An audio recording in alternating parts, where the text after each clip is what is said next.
নমস্কাৰ মোৰ ক্ৰিকেট প্ৰেমী বন্ধুসকল একেবাৰে কঁকালত গামোচাখন বান্ধি সাজু হৈ যাওক কাৰণ আজি ৰংখন চাবলগীয়া হ'ব। আজি জয়পুৰৰ সেই গোলপীয়া চহৰত কোনোবাই গোলপীয়া ৰং সানিব পাৰিব নে দিল্লীত দাদাগিৰি চলিব তাৰে সম্পূৰ্ণ খতিয়ান লৈ মই আহিছোঁ এটা মজা ভিডিঅ' লৈ। আজিৰ মেচখন কেৱল মাথো দুটা পইণ্টৰ যুঁজ নহয়, এয়া হ'ল অভিজাত্যৰ যুঁজ। এফালে আমাৰ অসমৰ গৌৰৱ ৰাজস্থান ৰয়েলছৰ কেপ্টেইন ৰিয়ান পৰাগ, যাৰ বেটৰ পৰা ওলোৱা প্ৰতিটো ছিক্সাৰত অসমীয়াৰ আৱেগ জড়িত হৈ থাকে, আৰু আনফালে আছে দিল্লী কেপিটেলছৰ ইনফৰ্ম বেটাৰ KL ৰাহুল, যিয়ে আজি জয়পুৰত নিজৰ আধিপত্য চলাবলৈ চেষ্টা কৰিব। এতিয়া সাক্ষী আছে যে এই দুই দলৰ যুঁজ মানে একদম কাটে কা টাক্কাৰ।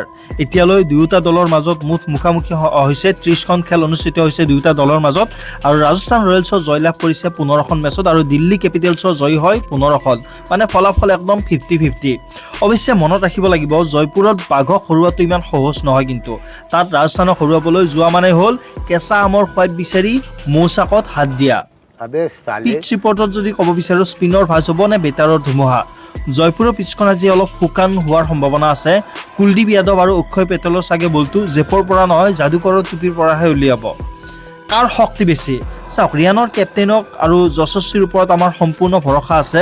তাতে আকৌ ঘৰুৱা দৰ্শকৰ চিঞৰত দিল্লীৰ খেলুৱৈসকলৰ কাণ তাল মাৰি ধৰিব।